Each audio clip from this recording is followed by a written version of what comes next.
네, 안녕하세요. 반갑습니다. 자, 드디어 이제 헌법 새 시즌에 이제 들어가네요. 헌법이 이제 첫 과목인데, 물론 기본 강의는 이제 진행했지만은, 기본 강의 보다는 이제, 실전적인 선행학습이라 하면 제 생각에는 이제 기출부터 시작한다고 생각합니다. 자, 객관식 기출집, 올해도 20문제, 오지에서 근 100지문이 또 추가되고, 벌써 우리가 14회까지 치렀기 때문에, 기술집의 양이 장난이 아닙니다. 자, 요걸 이제 5회 만에 처리한다. 네, 미리 말씀드릴 게 있는데, 우리가 이제 이 책을 정리하는 방향, 그리고 우리가 이제 기출집을 대하는 자세, 이런 것들을 이제 먼저 잡고 들어가야 될 것 같아요. 그래서 이제 선생님이 싹 다 이제 고민 없이 봐주시겠지. 이렇게 이제 기대할 수 있는 시절이 넘었습니다. 그게 한 4, 5회. 4, 5회 무렵까지는 이제 그랬을지 모르겠지만 기출집이 요만할 때가 있었어요. 그럴 땐 참 좋았죠. 지금은 이제 이만큼 됐기 때문에 그게 이제 불가능하니까 이제 방향을 이제 제가 잡자면 가장 이제 핵심이 되는 지문들, 기본이 되는 이제 전체를 볼 수 있는 그 주제나 쟁점을 전체를 파악할 수 있는 이런 것들을 이제 제가 틀을 드리고 그 틀 안에서 이제 하나만 알아도 10가지를 해결할 수 있는 이런 것들 위주로 이제 중심을 가지고 진행하겠습니다. 그리고 이제 두 번째 중심이 이제 최근 5개년 지문을 중심으로 할게요. 어쨌든 이제 최근 판례 경향이, 출제 경향이 조금 미묘하더라도 자꾸 변해가기 때문에 하여튼 최근 5년간 기술 지문이 그래도 이제 최근의 경향에 가장 부합할 수 있기 때문에 그래서 최근 5년 기술 지문을 중심으로 하되 이제 그 안에 들지 않더라도 중요한 핵심 그 어떤 그 시스템, 헌법을 풀기 위한 시스템에 해당하는 이런 것들을 중심으로 이제 전수하고요. 그 다음에 또 5년간 기출에 든다고 해도 또 지업이나 재출제될 가능성이 없는 것들도 많기 때문에 그래서 이제 적절하게 칠 건 치고 살릴 건 살려가면서 이렇게 진행하도록 하겠습니다. 그래서 꽤 이제 쑥쑥 지나가는 부분들이 있을 텐데 그 부분에 대해서 너무 신경 쓰지 마세요. 기출집은 우리가 이제 공부를 처음 시작할 때, 처음 이제 제대로 시작을 할 때, 어떤 식으로 공부를 1년 동안, 남은 기간 동안 할 것인가라는 어떤 매핑, 또 방향 설정, 이런 의미의 이제 교재이기 때문에, 이걸 이제 마지막 최종 정리까지 이 정보를 끌고 가서 마지막으로 시험 가기 전에 한 번 더 보고 들어간다. 이런 최종 정리식 교재라고 생각하시면은 조금 이제 우리 시험하고 안 맞는 것 같아요. 우리 시험은 이 자료를 예전에 사법시험처럼 기본서 이렇게 뚜껑과 한 권으로 시작해서 이걸로 이제 마무리하는, 그러니까 1년 동안 너덜너덜하게 보고 마무리하는 이런 식의 시험이 아니잖아요. 그죠? 그러다 보니까, 교재들도 보면은 많이 이렇게, 좀 쪼개져 있다고 해야 될까? 기본서도 있지만은 암기장이라는 것도 있고, 그 다음에 또 요약서라는 것도 있고, 또 여러 가지 교재들을 우리가 필요에 따라서 조합을 해서 이제 만들어가고 있죠. 그죠? 준비를 하고 있습니다. 자, 그런 이제 현실들을 고려했을 때, 그래서 이렇게 이제 두껍거나 이런 교재들이 보면, 좀 만족감을 줄 수 있고, 좀 완결성에 가까운, 이런 의미를 부여할 수는 있지만은, 또 들여다보면은 또 부족한 게 또 수두룩해요. 법학의 영역이 이만큼인데, 지금 이제 우리가 14년 동안 기술된 거 모아보면은, 요 정도도 안 나와 있거든요. 그러다 보니까 이게 또 완결성이 있는 교재도 아니고 하기 때문에 너무 집착할 필요가 없습니다. 그래서 우리는 앞으로 이제 공부할 방향을 이제 제대로 한번 잡아보자. 어떤 주제가 헌법에 있고, 주제별로 중요한 쟁점이 뭐가 있으며, 그 안에서 내가 꼭 알아야 될 것, 절대 놓치면 안 되는 필수 지식이 뭘까? 선택형과 사대형을 아우르는, 자, 그런 것들을 이제 제가 이제 찾아서 이제 전수를 할 테니까, 그 부분에 이제 체크를 잘 해주십시오. 일단은 우리 교재에서 다루는 문제에다가 체크를 잘 해주시길 바라요. 근데 제가 볼 때는 한 면당 다루는 문제보다 안 다루는 문제가 더 많은 페이지도 있을 수 있고 이러기 때문에 이제 제가 다룰 때 이렇게 체크 포인트를 넣을 텐데 그때 이제 따라서 체크를 해두시면 이제 가려서 보기 좋을 것 같고요. 그리고 이제 책 옆에 뭘 이렇게 좀 막 쓰시는 것도 상당히 괜찮은 방법이지만은 제가 볼 때는 이 기술집은 자꾸 들여다보는 교재가 아니에요. 암기장이나 이런 기본으로 삼고 있는 교재들은 순환 때마다 할 때마다 이렇게 자꾸 들여다보게 되지만은 이런 이제 객관식 기술집 이런 것들은 잘 들여다보는 교재가 아니거든요. 객관식 주관식 사례집도 마찬가지입니다. 일순환 그 사례집 강의도 이제 끝나고 나면 사례집 다시 볼 일이 거의 없어요. 그러다 보니까 이제 할 때 만족스럽게 하면 됩니다. 할 때 만족스럽게 하고 뭔가를 좀 남기면 되는데 그 남기는 걸 책 속에다가 남기는 방법보다는 그 연습장 같은데 여러분들이 순서대로 이제 오늘 제가 이제 진도별로 진행을 하니까 처음부터 끝까지 그래서 순서별로 그냥 쭉 이렇게 따라 앉혀놓으시면 그게 하나의 어떤 그 비법 노트 이런 역할을 할 수 있기 때문에 그런 데 좀 집중을 해 주십시오. 그래서 우리 책에는 보는 문제와 안 보는 문제를 가리고 뭐 OX 정도 체크하는 정도, 요 정도 남기시고 이제 상세한 설명이나 이런 것들은 그 이면지나 혹은 연습장을 통해서 따로 좀 준비를 해 놓으시기 바랍니다. 그것만 이렇게 쭉 훑어봐도 헌법 전체 뭐 기본소를 이렇게 훑어본 듯한 느낌들을 받는 경우들이 많다고 하니까 그런 자료들을 또 무시 못할 것 같습니다. 자, 이런 식으로 이제 정리를 해서 우리 방향을 잡고 이제 한번 들어가 보죠. 어떻게 진행하는가 바로 진입하겠습니다.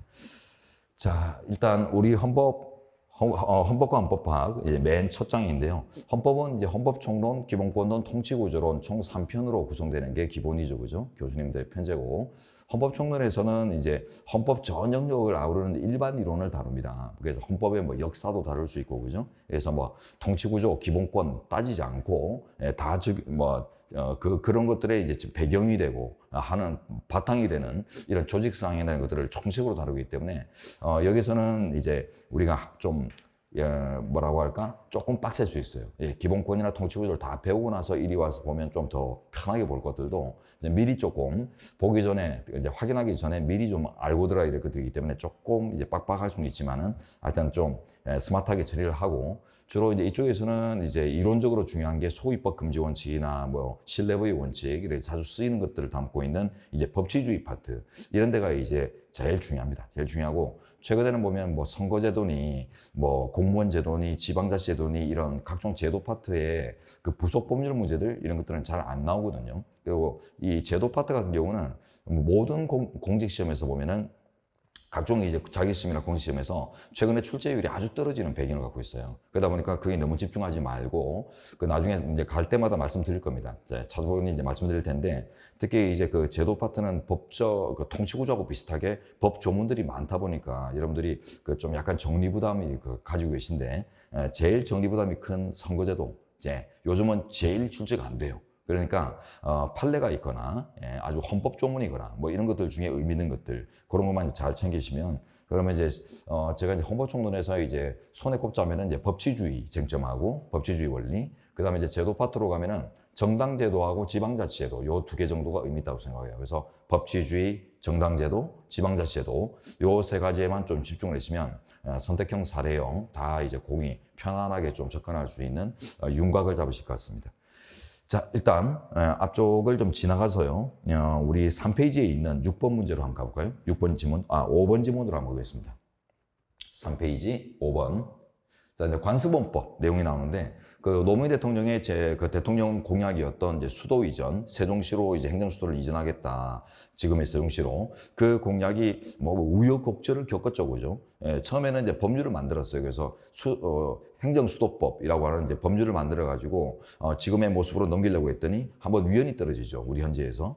그 이유는 수도를 결정하는 것은 헌법사항, 즉 관습원법을 개정하는 문제고 이 관습원법은 성문헌법과 마찬가지로 최고법의 지위를 가지기 때문에 결국 우리 성문헌법이 정한 개정 절차, 즉 국민투표 절차 이런 것들을 최고법의 위상에서 똑같이 갖춰야 되는데 국민투표도 없이 국회가 법률만 만들어가지고 수도를 바꾸는 것은 불가능하다 해가지고 위헌 결정을 내렸거든요.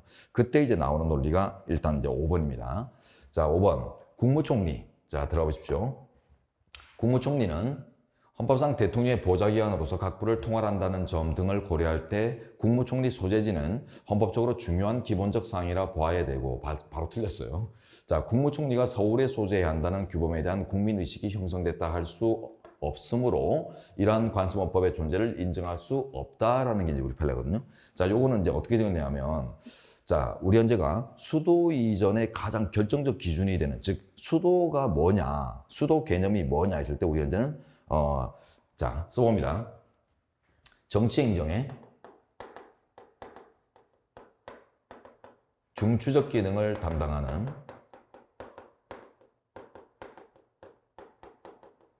기관의 소재지. 이렇게 이제 얘기했거든요. 예. 지금 이제 정치행정 분야의 그것도 핵심 기능, 중추적 기능. 예. 그러다 보니까 국무총리는 정치행정 분야의 존재는 맞지만, 보좌기관으로서 이런 표현이 나오잖아요. 그죠? 예, 이거는 맞거든요. 예, 중추적 기능을, 중핵적인 기능을 수행한다라고 보기는 힘듭니다. 그러다 보니까 이제 빠지는 거예요.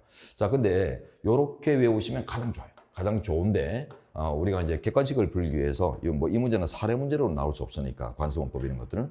이제 객관식으로 준비하자면, 우리 현재가 좀 더 정확하게, 이는 국회와 대통령의 소재지를 일컫는다 했거든요. 예, 그래서 국회 그리고 대통령 소재지.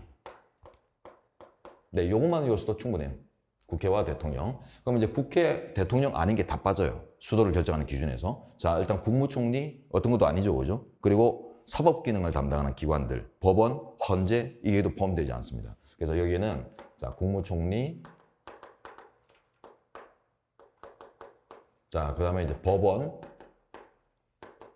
헌재와 같은 이제 넓은 의미의 사법기관 다 포함되지 않아요. 그래서 국회와 대통령이라는 어떤 개념을 딱 보면서 아, 이런 정치 분야의 아주 핵심적인 기관, 예, 이렇게 이제 또 역으로 떠올릴 수 있도록 이렇게 준비하시고 요걸 추천합니다. 예, 숙지. 자, 이렇게 해서 이제 5번 같은 지문들은 가볍게 치고 재출제 가능성은 아주 떨어지는데 자, 2021년도에 한번 출제가 됐기 때문에 한 5년 주기로 나오지 않을까? 4, 5년 주기로는 나올 수 있을 것 같아서 한번 다뤄봅니다. 자, 그리고 이제 다음 제2절 헌법의 해석 쪽으로 이제 넘어가겠습니다. 해석에서는 이제 합헌적 법률 해석이 이제 주요한데, 합헌적 해석. 자, 합헌적 법률 해석은 이제 그 개념하고 한계를 외우셔야 돼요. 그거는 사례형 쟁점도 되거든요. 그게 상당히 중요한데, 지금 8번, 9번이 이제 합헌적 법률 해석의 개념과 한계를 묻고 있는 건데, 너무 타당하고 너무 자연스러운 내용들이기 때문에 분석은 필요 없습니다. 자, 그러면 이제 우리가 왁구, 틀을 잡아야 돼요. 합헌적 법률 해석, 예, 공부했다면 툭 튀어나와야 될 이런 부분들인데요. 자, 먼저 합헌적 법률 해석은 결과부터 남겨보겠습니다. 자, 먼저 우리는 십자도표 이런 걸 활용 많이 할 거예요. 십자도표나 벤 다이어그램 이런 도해를 제가 이제 많이 활용하는데 자, 그런 것들이 이제 인식에 잘 남거든요. 각인이. 자, 먼저 합헌적 법률 해석의 의 또는 개념과 그 다음에 한계가 있습니다. 요 두 가지가 이제 중요한 쟁점이에요. 합헌적 법률 해석의 쟁점이고, 자, 사례형이 나온다면 이런 것들을 다 풀어서 써주셔야 됩니다. 자, 이제 개념은, 일단 이제 제가 어쩔 수 없어요. 지금 이제 다 써나갈 수가 없기 때문에, 뭐, 지면도 이제 한계가 있고 해서. 자, 그래서 이제 두 문자가 있으면 두 문자 위주로 쓰겠습니다.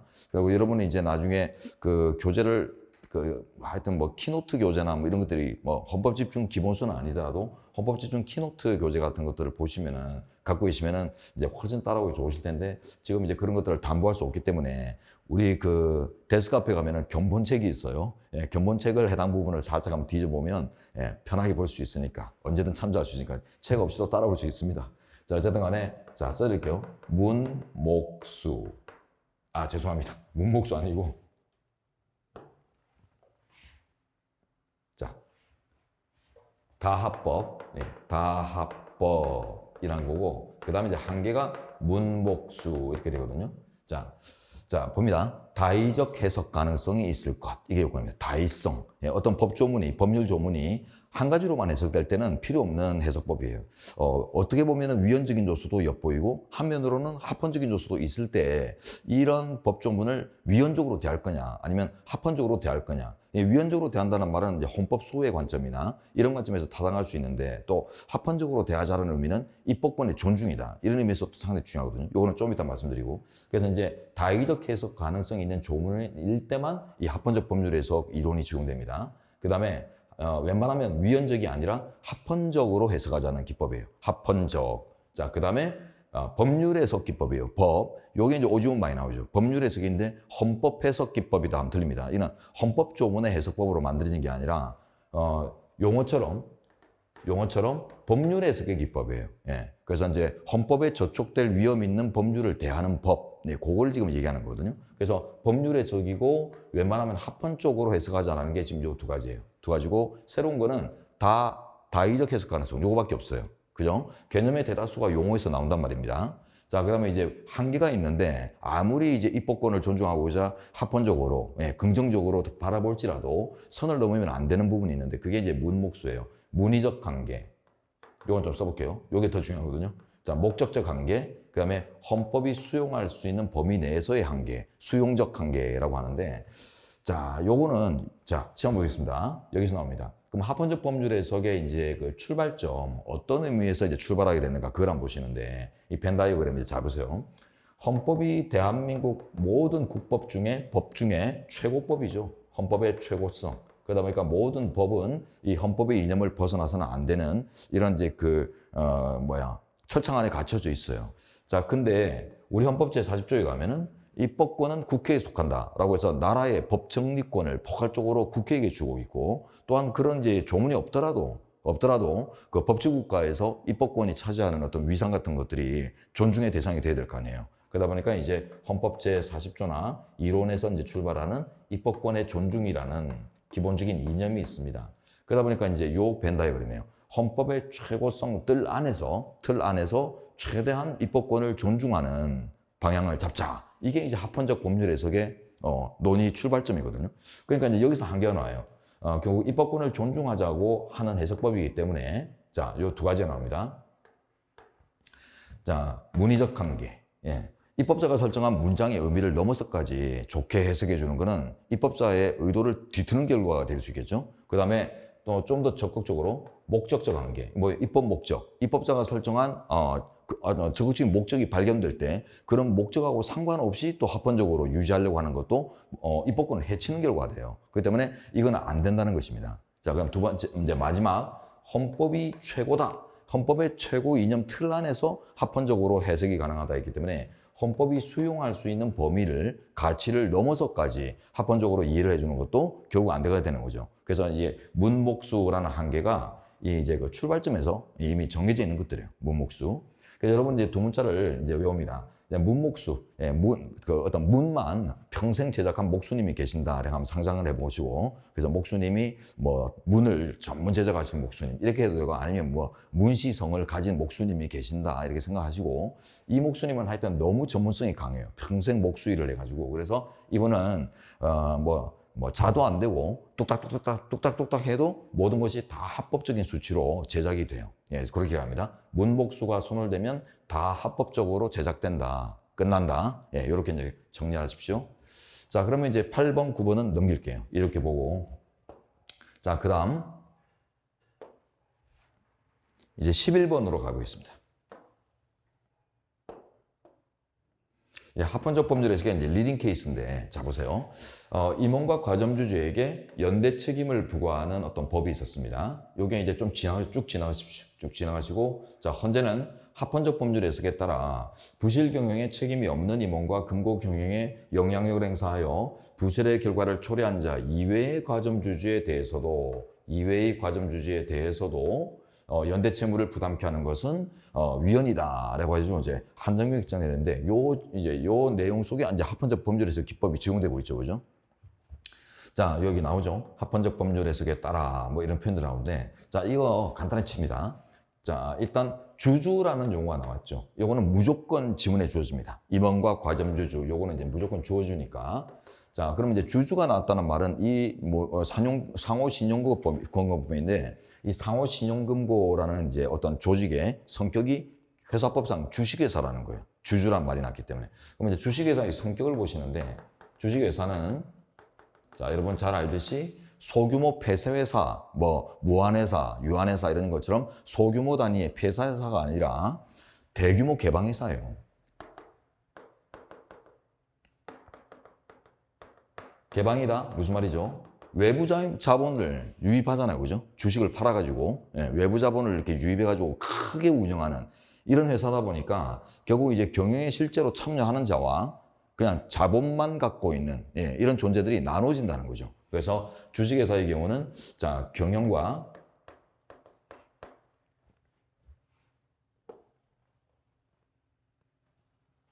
자본의 보유 이런 개념이 나눠진다. 쉽게 하면 아무리 주식을 많이 갖고 있다고 하더라도 삼성으로 치면은 그 이재용 일가에 해당하지 않으면 경영에 당연히 참여한다는 보장이 없어요. 그러다 보니까 결국 실제 경영에 참여하는 자들과 자본만 보유하고 있는 자들이 엄격하게 구분될 수 있다는 거죠. 이제 무한회사 같은 건 어때요? 무한회사 이런 데는 보면 조그만 단위의 이제 소금회사죠. 거기는 이제 자본가가 곧 경영자죠, 그죠? 그러니까 이제 그런 거하고 이제 차이가 나기 때문에 자, 경영의 실질을 고려해야 됩니다. 경영 참여의 실질을 고려해서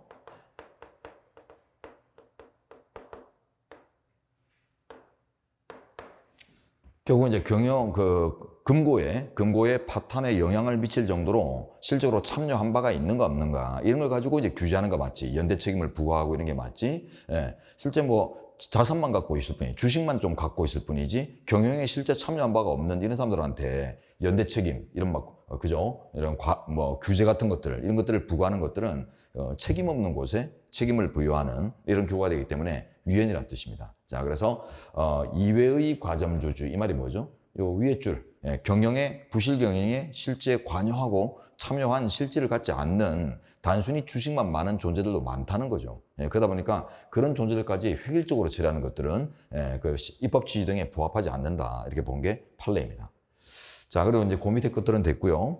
쭉 지나가서 이제 우리는 헌정사 쪽으로 가보겠습니다. 일단 여러분 그 전에 16페이지에 15번 요거 지문도 한번 보도록 하죠.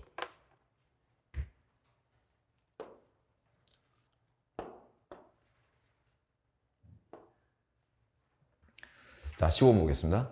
헌법의 재규정, 모든 제자죠. 모든 규정 가운데에는 헌법의 근본 가치를 보다 추상적으로 선언한 것도 있고 보다 구체적으로 표현한 것도 있으므로 헌법의 어느 특정 규정이 다른 규정의 효력을 전면 부인할 수 있을 정도로 개별적 헌법 규정 상호 간에 효력상 차등을 인정할 수 있다. 효력상 차등 인정 못합니다. 네, 이게 포인트인데 해설가 보시면 자, 우리 헌법전에 담겨져 있는 헌법 규범들은 이념적 논리적으로는 차등을, 우열을 인정할 수 있다는 게 우리 판례입니다. 이념적 논리적, 줄이면 이제 이론적으로는 이 말이거든요. 이론적 접근입니다. 그러니까 당연하죠. 우리 헌법 다양한 조문 중에도 보면은 국민주권조항이나 뭐 10조의 인간존엄조항 이런 것들처럼 누가 봐도 최상위의 어떤 자연법적 가치를 담았다라고 볼 수 있는 것들도 있지만은 뭐 국회의원은 200인 이상으로 한다. 대통령 선거에 나오려면 만 40세가 돼야 된다. 뭐 이런 조항들은 헌법 조문이라도 이게 자연법칙이다라고 하기는 좀 그렇죠, 그죠? 그냥 저마다 국가마다 현실에 맞춰가지고 함정을 선택한 좀 부수적인 사항들이지 이게 자연의 당연한 섭리고 이치다 이렇게 보기 힘들거든요. 그러다 보니까 조문 간에도 이제 논리적으로 보면은 이런 이제 우열을 인정할 수 있습니다. 그러나 이런 것들은 어떤 헌법규범 간의 통일적인 해석이나 이런 것들을 위한 하나의 수단으로서는 기능하지만은 나오죠. 헌법의 통일적 해석에 있어서 하나의 유용한 수단이 될 수는 있다. 구심점을 잡아놓고, 그죠? 가장 국민주권, 인간존엄 이런 구심점을 잡아놓고 관련 규정을 이렇게 의미를 해석하는 이런 이제 유용성은 있지만은 그것이 헌법의 어느 특정 규정이 다른 규정의 효력을 전면 부인할 수 있을 정도의 개별적인 헌법 규정 상호 간의 효력상의 차등을 의미하는 것으로 볼 수는 없다라고 했어요. 그래서 이론상 차등과 효력상 차등을 구분하는 게 우리 판례입니다. 그래서 이론적인 차등이 힘의 차등으로까지 넘어갈 수는 없다는 게 우리 판례거든요. 자, 이제 이거는 이제 어떤 논리로 나눈 거냐면, 자, 보세요. 자, 일단 특히 헌법 개정을 통해서 새롭게 개정된 조항이 기존의 어떤 이념에 위반되는 혹은 이제 장기 집권이나 뭐 이런 남용의 의도로서 개정됐을 때 그런 것들을 기존의 헌법에 기초해서 새로운 헌법을 무효화시킬 수 있느냐, 즉 개별 헌법 규정에 위헌 심사가 가능하냐. 요 논의거든요. 자, 헌법 규정을 헌법에 비추어서 무효화할 수 있느냐, 폐지시킬 수 있느냐 이 말입니다. 그게 이제 안 된다는 게 우리 판례예요. 이건 절대 안 됩니다. 우리 현재는 자, 헌법 규범 동등효력설. 자, 요거 이제 위헌 심사 부정설이에요. 그래서 헌법 규정 위헌 심사 부정설.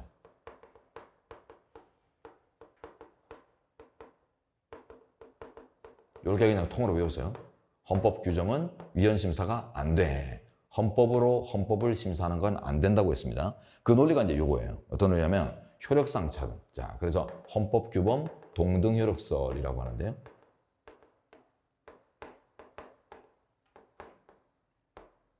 자, 같은 말입니다. 자, 여기 포인트 있죠. 그럼 여기서 이제 여러분들이 요걸 이제 유추할 수 있어야 돼요. 이런 논리 전개 과정들을. 우리는 뭐라고 했습니까? 논리적인 차등, 이론적인 차등은 조문 간에도 있다. 위상 차이가 있다는 것입니다. 클래스 차이가 있고, 그죠? 하지만 그런 이제 의미론상의 클래스 차이를 힘의 면에서까지 활용할 수는 없다. 이래가지고는 헌법 규정으로 헌법 규정을 무효화시키는 것은 절대 불가능하다. 헌법 소원도 안 되고 위헌법률 심판의 형태도 안 되고 다 안 된다고 합니다. 그럼 그 중심은 뭐가 있냐면 모든 헌법 규정, 뭐 기존의 헌법 규정이나 새로 만들어진 규정이나 우리나라는 다 국민 투표 또는 이제 국민이 다 만든 거예요. 그래서 주권자인 국민의 결단으로서 최고의 가치를 갖고 있기 때문에 이거 안에서 또 어떤 효력상의 우회를 나누는 것들은 불가능하다는 게 우리 판례입니다. 그래서 요 결론을 그냥 외우시면 돼요. 자, 여기도 보시고, 그 다음에 이제 헌정사 문제로 가기 전에 이제 개정부터 보고, 예, 그 18번 문제로 한번 가볼까요?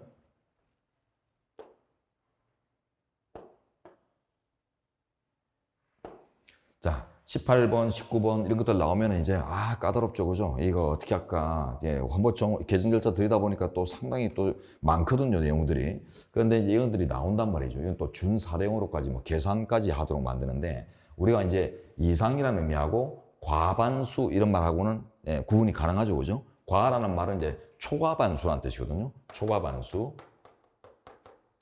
2분의 1 초과라는 뜻입니다. 자, 그럼 먼저, 자, 이상은 같거나 큰 것을 얘기하죠. 초과는 뭐예요? 그냥 큰 거죠. 넘어야 된다. 예, 큰 것을 얘기하기 때문에 그래서 이상하고 초과 개념은 잘 활용해야 되고 잘 계산도 해야 됩니다. 예, 그걸 이제 보여주는 내용인데 한번 풀어보시고요. 자, 근데 이제 이런 것들을 이제 정리하기 위해서 이제 필요한 자원들을 또 보겠습니다. 어떤 자원이 있냐면 지금 이제 우리 현재 헌법 개정 절차가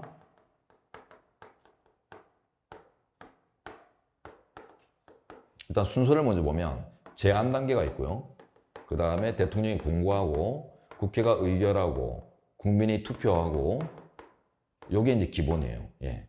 나중에 뭐 제공, 결투, 포요 이런 순서를 그냥 외우시면 제일 좋은데 예, 그거는 이제 일단 놔두시고 자 그러면 이제 이 단계마다 중요한 이제 그 숫자 노름 이런 것들이 출제율이 제일 높은데 자 먼저 보시면 제안 단계에서는 국회 제적 과반수 또는 대통령이 제안을 할 수 있도록 되어 있어요. 그 다음에 공고는 이제 대통령이 하는데 20일 이상 하도록 되어 있습니다. 이상. 뭐 요거 줄여 쓸게요. 자, 이제 국회 의결은 이제 공고된 날로부터 60일 내에 국회 의결을 받도록 되어 있습니다. 요때 이제 60일 체크하고 그다음에 투표는 국회 의결 시부터 30일 내에 국민투표하도록 되어 있거든요. 30일. 이런 것들은 참 외워도 잘 안 외워주고, 요거는 평생 외워도 잘 안 외워져요. 그래서 이제 저도 이제 강의하려고 이제 머릿속으로 이제 담고 있으려고 두 문자를 만들다 보니까, 이거 뭐 학생들한테 전수하자. 이런 식으로 이제 되는 것들인데, 자, 여기, 과, 대, 2, 6, 3, 요걸 이제 숫자 순서대로 일단 기억하세요. 이게 가장 출제율이 80% 이상 헌법 개정에서 나오면, 모르면 아예 손도 못 대고, 알아야 접근이 가능합니다. 여러분 이제 학교 다닐 때 이제 학과에 대표들이 있잖아요. 과대표, 반장, 과대표. 그래서 과대표 이름이 263이에요. 그래서 264 시인처럼 저항 시인처럼 그래서 상당히 이제 열정적이었다. 이렇게 한번 떠올려 보죠. 과대 263. 그 정도로 이제 기억하시고 그러면 이제 계산할 수 있는 이제 준비는 되어 있습니다. 준비는 되어 있고 좀 조심할 게 이제 초과 이상 뭐 이런 게 개념이 또 나오니까 그런 거 이제 한번 생각해 보시면 이것도 이제 개인 학습으로 제가 맡기겠습니다. 요 두 개 정도만. 자, 그리고 이제 나머지는 됐고 21번도 한번 가보겠습니다. 21번.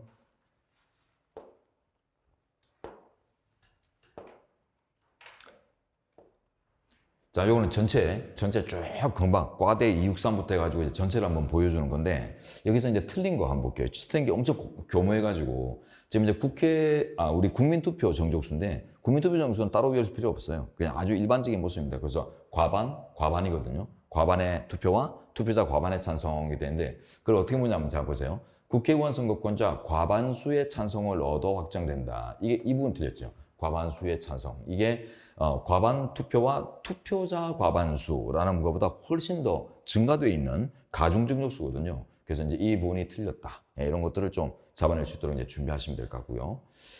자, 그 다음 나머지는 됐습니다. 이제 헌법의 수호 쪽으로 가시는데 이것도 우리가 뭐 변시에서는 적극적으로 다루는 주제가 좀 아닌데 저항권 이제 다룬데요. 일단 이제 6번부터 한번 들어가 보죠. 자, 저항권이 실정법에 근거를 두지 못하고 오직 자연법에만 근거하고 있다 하더라도 다른 법적 구제 수단을 달리 찾을 길이 없는 경우에는 법관은 이를 재판규범으로 원용할 수 있다는 것이 대법원의 판례이다. 지금 저항권은 대원 판례하고 환자 판례가 견해 대립이에요. 그래서 그 부분을 먼저 정리하시는데요. 자, 저항권.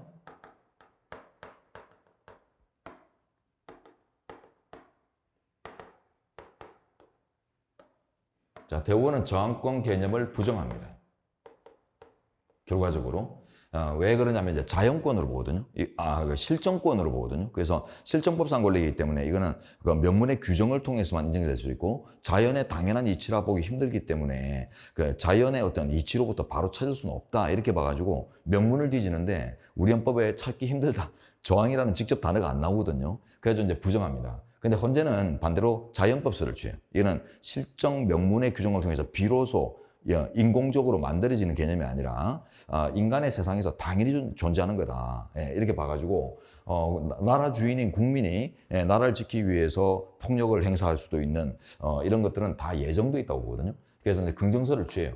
근데 이제 문제는 그러나 지금 현재까지 2차례 정도 저항권 주장이 헌법재판소 이제 법정에서 있었습니다만 다 부정됐어요. 그래서 요건 충족을 인정한 사례는 없어요. 그래서 이제 긍정하지만 이제 인정한 사례는 없다. 케이스가 없다. 요거까지 외우셔야 됩니다. 그래 이제 마무리가 되거든요. 자, 이제 저항권. 이 대법원은 왜 부정설을 취할까요? 옛날 판례밖에 없어요. 그 민청학년 사건, 김재규 사건 해가지고 다 이제 군부 정권 시절에 이제 있었던 사례인데,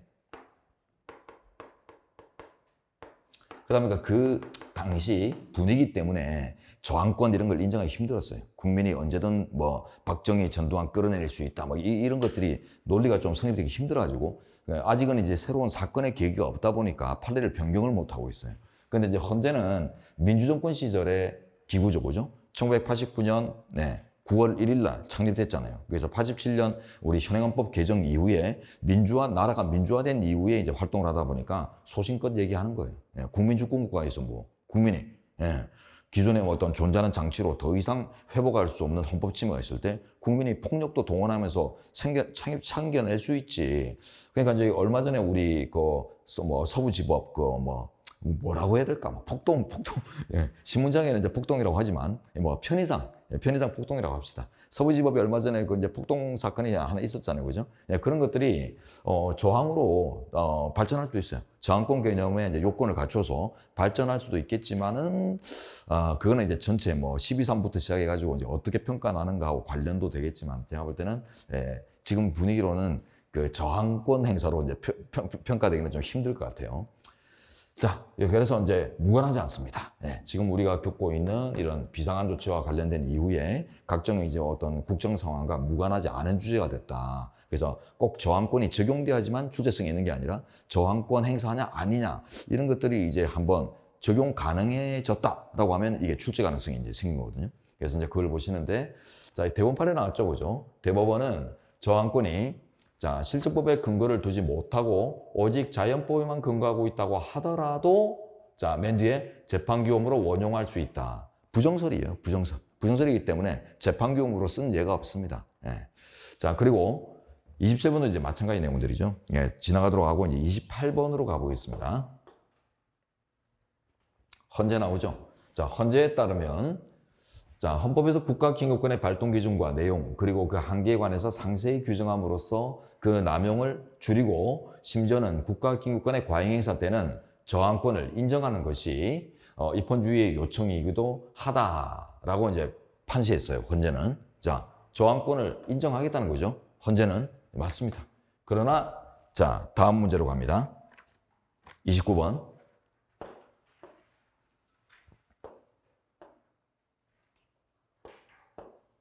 그러나 헌재 판례에 따를 때, 보세요. 쭉 지나가면 여기서 들어옵니다. 국회법 소정에 협의 없는 개의 시간의 변경과 회의 일시를 통제하지 아니한 입법 과정에 하자. 보통 우리가 이걸 날치기 처리, 법안 날치기 이렇게도 표현하고 또 법안 변칙 처리라고도 표현하죠. 정식이 아닌 것들을 다 얘기합니다. 날치기, 변칙 처리, 입법 과정에 하자. 입법 내용의 하자에 대응한 표현이거든요. 그래서 어떤 법률이 만들어졌는데 그 법률에 담긴 내용이 과잉하다거나 평등원칙에 반한다거나 비례형평성에 반하는 뭐 이런 것들을 이제 내용상 하자라고 하죠. 그리고 이제 이 내용상 하자 이전에 그 법률이 만들어지는 그 과정, 그 계기에 어떤 절차상 하자가 있을 때 우리 현재가 이 절차상 하자를 다른 말로 입법 과정의 하자, 법 정립 과정의 하자라고 표현하거든요. 자, 요거 저항권 행사의 대상이 아니라고 했습니다. 예, 그러니까 아까 정리했죠, 그죠? 저항권 개념은 인정하면서도 저항권 주장에 대해서 한 번도 받아들인 적이 없다, 우리 현재가. 예, 그래서 저항권 행사의 대상이 아니다라고 처리했는데, 자, 이런 것들은 이제 우리 현재가 이제 평범한 걸로 봐요. 그래서 이제 그 저항권의 엄격한 요건, 보충성 요건, 중대명백한 헌법 침해 요건 이런 것들이 있는데 그걸 이제 충족 못 한다고 합니다. 그래서 이제 이 입법 과정 하자는 자, 의회 제도가 있는 나라에서는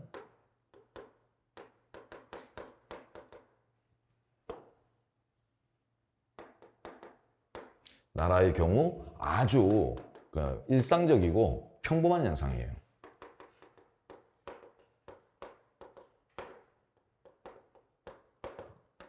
오히려 이제 이런 거 하라고 두는 거 아니에요. 그죠? 입법부를 두고 법정립 기구를 두는 게 투쟁과 타협, 예? 토론과 포용, 예? 이런 과정을 통해서 합리적인 결론을 도출해라고 이런 의회 제도를 두는 것이기 때문에 이 과정에서 좀 이렇게 날치기가 나오고 이런 것들은 뭐 의회 제도 있는 나라에서는 배제할 수 없는 내용들입니다. 그러니까 이거는 아주 뭐 보충성 요건이니 중대명백한 헌법 침해 요건이니 뭐 총체적 불법 상태 요건이니 이런 것들을 적용 못 한다고 해요.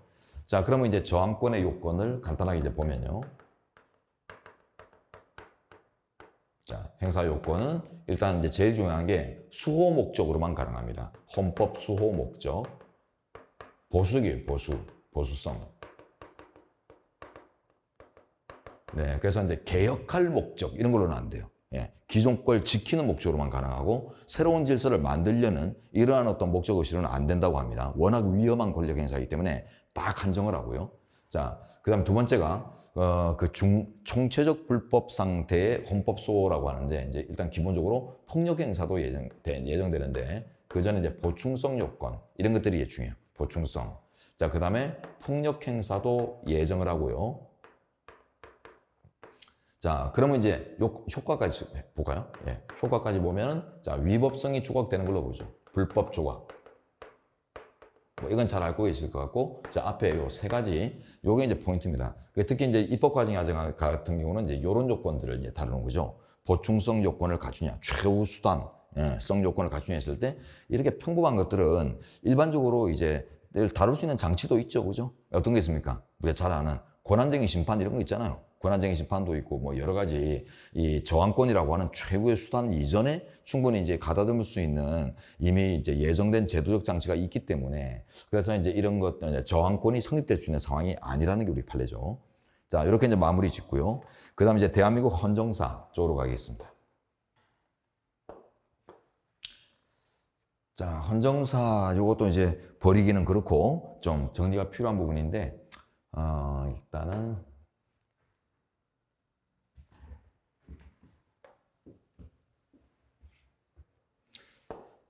자, 요걸 먼저 한번 정리해 보십시오.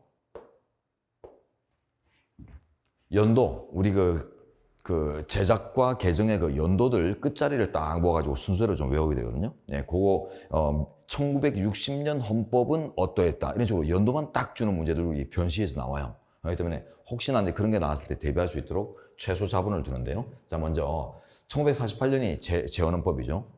48년, 그 다음에 이제 52년, 54년 해서 1차 개헌, 2차 개헌이고요. 자, 그 다음에 60년도에 이제 두 번의 개정을 해요. 6월 달에 3차 개정, 11월 달에 4차 개정하거든요. 그래서 빵, 60년. 그 다음에 62년이 5차 개정이라고 해서 3공화국 헌법이고, 그 다음에 이제 한 번 더 합니다. 69년도에. 자, 그 다음에 72년도에 유신개헌이라는 게 일어나고요. 그러면 80년도에 전두환 정권으로 이제 바뀌면서 이제 또 새로운 개헌, 5공화국 개헌이 있고, 그 다음에 이제 9차 개정에서 현행 60 이제 헌법이 이제 만들어지죠. 자, 그래서 이제 87년 이렇게 되는데, 자, 요거 합치면 요게 한 덩어리입니다. 그래서 이제 공화국 분류로 나누면 공화국 분류가 이제 그 나라의 틀이 크게 바뀌었을 때를 뭐 공화국으로 분류한다고 하거든요. 우리 학자들이. 10, 20, 30, 40, 50, 60 이렇게 이제 분류되고요. 자, 그다음에 이제 차수, 개헌 차수로 분류하면 자, 48년도 재헌헌법, 그다음에 1차, 2차, 3차, 4차, 5차, 6차, 7차, 8차, 9차 이렇게 이제 산출이 가능해야 돼요. 이런 것들이 개념들이. 자, 이제 의미는 뭐냐면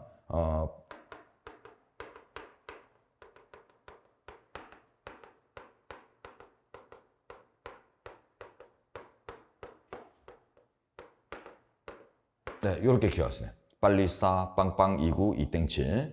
자, 이제 여러분은 이제 군대 가고, 경찰이, 경찰 채용이 되고, 하여튼 무기를 다루는, 이런 이제 직군을 가지게 되면은, 그 0.4기라는 걸 꼭 해야 되죠. 그죠? 예. 총을 이제 자기 몸에 맞추는, 이런 이제 과정들을 거치는데, 그 세 발로 이제 0.4기 해가지고 탄착군 형성하는 그 과정이 이제 빡세죠. 그죠? 예. 뺑뺑이도 많이 돌고, 막 PRI라고 하는, 뭐라고 하는, 훈련도 막 받아야 되고, 그죠? 그러다 보니까 이제 조심스럽고 거기다가 또 총을 처음에 막 지급받아가지고 또 막 실제로 쏘면은 무서워요. 저도 옛날에 무서워가지고 제대로 못 쐈던 것 같은데 처음에.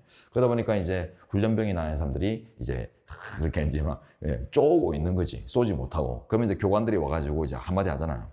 야, 빨리 쏴, 빵빵.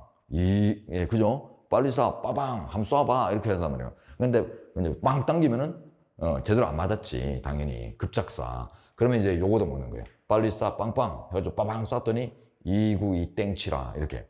바보 같은 놈아. 이렇게 이제 요거로 넣어먹는 거예요.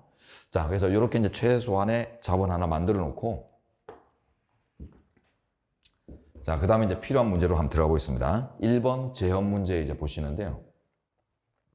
자, 1948년 재헌헌법은 대통령과 부통령을 국회에서 각 선거하도록 하고 1차에 한해 중임하도록 하였으며 국무총리는 대통령이 임명하고 국회 승인을 얻도록 했다. 이거는 제가 이제 출제 포인트가 정확하게 어디 있냐면 여기 있어요.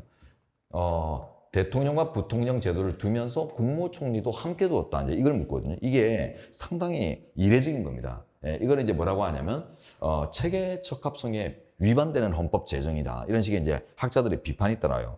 자, 일단 해설에 가면 이제 10에서 필요한 재헌헌법에서 필요한 두 문자가 나오는데 일단 대통령을 간선했습니다. 자, 그래서 대통령 간선. 네, 그다음에 체계에 맞지 않죠. 지금 이제 미국형 대통령제를 우리가 수입을 했는데 미국형 대통령제는 이제 대통령과 부통령이라는 존재가 있고 부통령은 평상시에는 상원의장직을 역임하고 이제 대통령 유고 시 대통령직을 승계받는 이런 역할을 하는 존재거든요. 그런데 이 국무총리 같은 이거는 이제 그 의원 내각제의 수상 요소를 데리고 왔어요. 그래서 이제 안 맞단 말이지, 그죠? 이런 것들이 다 있는 게 안 맞단 말이죠. 그래서 요걸 이제 체계 적합성에 반하는 헌법 안에 통과다라고 평가하거든요. 그래서 체계라는 말에 이제 두 문자를 넣어놓고, 자, 그 다음에 또 국회가 단원제였습니다. 양원제가 아니라 이제 단원제로 운영하고. 그래서 산적한 의안 처리를 신속하게 하기 위해서 단원제를 채택했고요. 자, 그래서 이거 합치면은 간단체계라는 두 문자가 나와요. 자, 일단 이렇게 놔둡니다. 근데 그걸 묻고 있고, 예, 좋아요. 지문은 이제 다 맞는데 몇 가지 의미를 좀 더 이제 활용 가능한 의미를 또 찾아보죠. 그 대통령, 이제 정통령과 부통령을 자, 1차에 한해서 중임하도록 했다. 이런 것들도 꽤 쓰이죠. 예. 보통 우리 헌정사에서 특징이 있는 경우가 아니면 일반적으로 1차 중임입니다. 4년 1차 중임. 그러니까 지금 우리가 대통령제 한번 개정하자 하는 그 주요 논의에 드는 것들이 4년 1차 중임 개헌론이거든요. 이게 재헌 때부터 대부분 다 4년 1차 중임이었는데, 그러다 보면 어때요? 8년까지 할 수 있죠. 그죠? 이제 두 기수로 할 수 있고, 그 과정에서 국민들의 어떤 그 재평가, 정치 세력에 대한 재평가, 이런 것들을 통해서 이제 뭐 정책의 안정과 뭐 정책의 방향을 이제 제대로 실현하지 않겠느냐. 이 단임제는 5년만 끝내면 이제 끝나니까 결국 여러 가지 뭐 책임 정치 면에서나 여러 가지 재평가의 문제에서 좀 문제가 있지 않느냐. 뭐 이런 이제 논란이 있는데요. 하여튼 1차 중임, 4년 1차 중임이 일반적이었다. 이거 좀 기억하세요. 자, 4년 1차 중임이 우리 헌정사에서 대통령 일반적이었다. 이런 것들은 좀 남겨놓으시면 좋습니다. 직접 묻는 문제는 잘 없지만 우회적으로 물을 때 대응해야 될 것들이 있거든요. 자, 그 다음에 이제 간선제 이런 것들은 조금 이따 지나가서 한번 보도록 하죠. 한번 또 따로 다뤄봐야 돼요. 자, 그 다음에 3번 지문으로 갑니다. 48년 재헌헌법은 조금 맨 뒤로 가죠. 사회정의 실현과 국민경제 발전을 위해 국가의 보충적 관여를 허용하고 있었다. 요거 좀 어려운 문제인데, 자, 적극적 개입입니다. 예. 아주 적극적. 보충이란 말은 최후 수단이라는 뜻인데, 그죠? 최후 수단적인 개입이 아니라 아주 1차적이고 우선적이고 적극적인 개입을 우리 재헌헌법은 갖고 있어요. 그래서 재헌헌법은 사회화 경향이 농후했다, 뭐 이렇게 평가하는데, 한마디로 얘기하면 우리 재헌헌법은 계획경제 또는 통제경제 시절이었다라는 걸 기억합니다. 통제, 계획경제.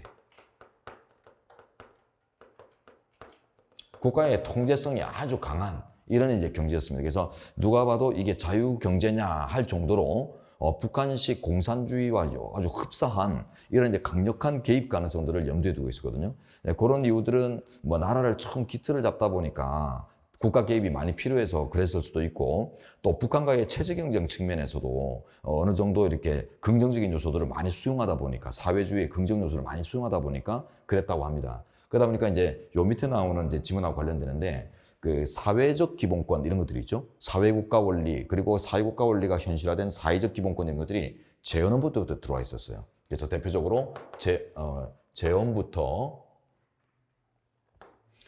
사회적 기본권 이런 것들이 도입이 됩니다. 그래서 우리가 생각해 보면 사회적 기본권은 뭐 복지, 그죠? 사회 복지 이런 걸 추구한 내용이니까 아무래도 이렇게 뒤에 좀 들어왔을까? 발전적으로 봤을 때 뒤에 들어오지 않았을까 생각하지만은 이 국가의 개입이 아주 크고 적극적으로 국가가 이 경제를 육성하고 끌어가는 이런 모습이다 보니까 이런 이제 사회적 기본권 이런 것들이 자연스럽게 들어왔어요. 그게 이제 4번 지문에 나온 내용들이거든요. 그거는 이제 다음 개인적으로 한번 보시고. 자, 그 다음 이제 5번 문제, 5번으로 가보죠. 자, 48년 재헌헌법은 국무원을 대통령과 국무총리 기타의 위원으로 조직되는 합의체로서 대통령 권한에 속한 주요 국책을 의결하는 기구로 규정했다. 자, 국무원이 이제 지금 국무회의의 전신인데요. 자, 지금 국무회의는 심의기구거든요. 그래서 지금 현재 우리 이제 국무회의는 심의기구로 되어 있습니다. 그래서 대통령의 정책을 심사하고 토의하는 브레인스토밍 기구예요. 그죠? 심사, 토의의 준말이 심의죠. 그죠? 자, 근데 여기는 뭐라고 했어요? 의결하는 기구로 규정했다. 자, 의결이란 말하고 심의란 말은 전혀 다릅니다. 심의는 심사하고 토의한다. 요 말의 준말이고요. 자, 의결은 뭐예요? 합의를 거쳐서 합의를 통해서 결론을 제시하는 권한을 얘기하거든요. 그래서 의결이라고 하는 거 아닙니까? 전혀 성격이 달라요. 결론 제시권은 없어요. 지금 우리 국무회의 심의는. 그래서 결론 제시권자는 여전히 대통령이고, 대통령의 어떤 정책 그 실현 과정에 약간의 그 통제와 보완, 보좌 뭐 이런 의미에서 같이 이제 들여다봐주는 이런 기능만 갖고 있거든요. 그러다 보니까 이제 재헌헌법 당시가 어때요? 의원 내각제의 본질적 요소가 대통령제하고 협의를 못 보고 다 들어왔어요. 이게 체계 부정합의 모습입니다. 그래서 체계 부정합, 재헌헌법의 체계 부적합, 예, 이런 이제 요소들인데요. 그래서 대통령제 본질과 그리고 의원 내각제 본질 요소가 서로 혼탕이 됐던 요걸 얘기합니다. 체계의 부적합. 아까 이제 국무총리, 부통령이 있는데 국무총리 집어넣었죠. 그 다음에 또 국무회의 이런 것도 들어왔었는데 이게 단순한 심의기구가 아니라 대통령제도 불구하고 의결 내리는 대통령의 어떤 의중을 구속할 수 있는 이런 기구였단 말이에요. 그러니까 이게 누가 봐도 이제 체계에 안 맞죠. 그래서 혼탕이었다, 잡탕이었다, 이런 뜻으로 이제 평가할 수 있습니다. 자, 그 다음에 6번도 들어가 보겠습니다. 이제 6번은 이제 52년 1차 개정인데요. 자, 주요 내용은 해가지고 이제 몇 가지 나오지만, 네, 이거 두 문자로 외워야 돼요. 안에 보면 이제 1차, 2차가 다 들어가 있고, 요거는 이제 순서 바꿔가지고 오지면 많이 내는 분야라. 자, 먼저 이제 1차 개정.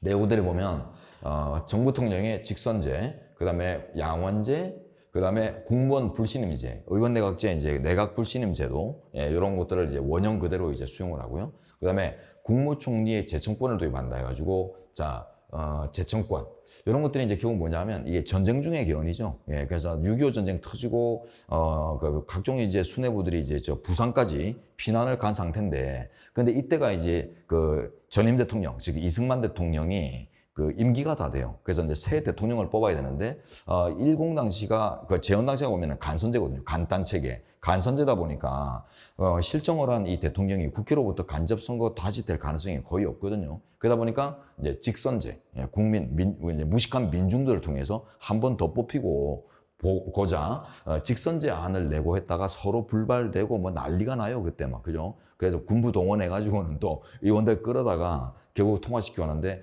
그때 이제 야당 측하고 여당 측에서 서로 요구했던, 관철하려고 했던 것들을 짬뽕시킵니다. 그래서 이제 발췌개헌이라고 하는데, 그 짬뽕된 내용이 그 여당 측에서, 정부 측에서 냈던 게 이제 직선제, 그 다음에 양원제입니다. 여기까지. 양원제는 또 왜 뭐 어떤 의미가 있냐면 국회 탄압이었어요. 이 당시에는 국회 탄압. 국회가 이제 단원제로서 너무 신속하게 막 움직이니까 정부를 너무 신속하게 통제하니까 불리하겠다. 그래서 양원으로 찢어가지고 상하원으로 찢은 다음에 합의를 막 제대로 못 거치게 만들어가지고 함부로 대통령을 통제하지 못하게 하려고 이렇게 이제 정부 측에서 이 안건을 냈거든요. 그러니까 야당에서 이걸 이제 안 받아들이죠.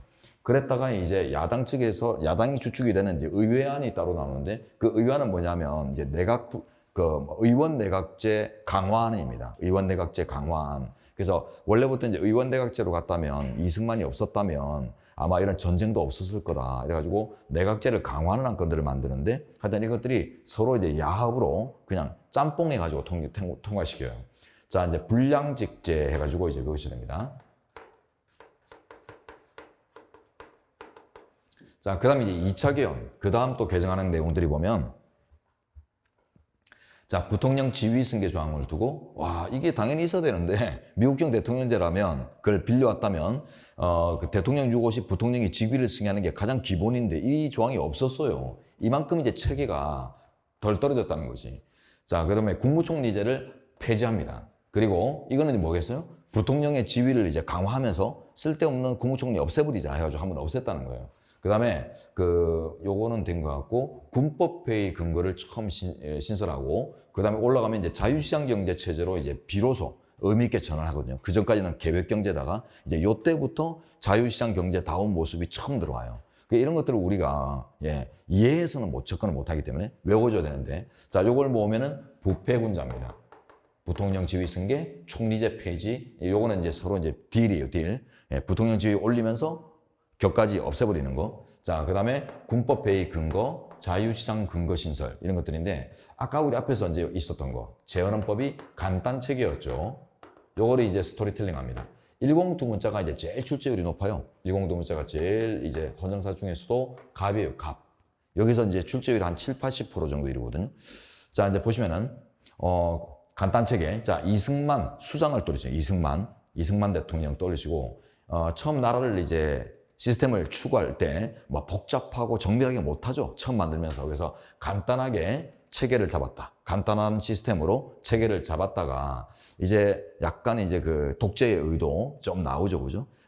저는 이제 우리 공부할 때는 이승만, 전두환, 박정희 세 분을 독재자라고 합니다. 왜냐하면 그분들 이제 공도 있고 과도 있죠. 그죠? 있는데 공은 주로 보면 뭐 정치, 경제 영역이나 사회 분야에 보면 이제 공이 있고, 근데 이 법 영역에서는 보면은 이 체제를 다 보고 나서 그래도 독재자가 아니다 하면 이상할 정도로 독재예요. 뭐 내용들이 보면, 제도를 보면은. 그래서 이제 법적으로는 독재자고, 이제 경제 사회 분야, 이런 데서는 또 나름대로 또 탁월한 공이 있는, 이렇게 이제 구분해서 봐야 될 것 같아요.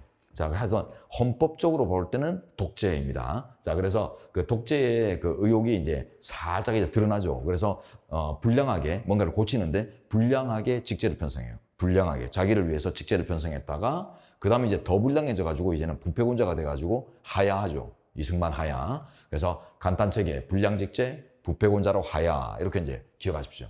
요것만 갖고 있어도 헌정사 이거 해봐야지. 공부해야지, 이런 생각이 듭니다. 요 정도만 해도 출제율이 70, 80%. 여기서 답이 대부분 나오고 막 이러기 때문에 이것만 하면 되는데 헌정사 안 할란다. 그죠? 피해 갈란다 할 필요 없잖아요. 그럼 나머지 보면 또 뭐 두 문자도 있는데 헌정사 쪽의 두 문자보다는 오히려 뭐 개별 기본권 강론 파트나 이런 데서 따로따로 이렇게 비교해서 외우고 하는 것들이 꽤 많기 때문에 이렇게 이제 헌정사 총론 쪽에서 이게 통으로 이제 정리될 것들이 거의 없어요, 이렇게. 네. 자, 이렇게 이제 하나 정리를 하고, 자, 그 다음에 이제 8번 쪽으로 가보겠습니다. 이제 3차 개정 나왔습니다. 60년도. 60년도가 이제 20하고 원법이에요. 20학. 빵빵 2구 할 때 빵빵. 60년인데, 자, 이 공화국은 또 정리가 필요합니다. 역사적인. 아주 중요합니다. 이 공화국은 이제 어떤 의미를 부여받느냐면, 자, 3차 개정과 4차 개정으로 일단 나눠지는데요. 3차 개정은 적폐 청산 조치가 막 도입됩니다. 그래서 각종 제도에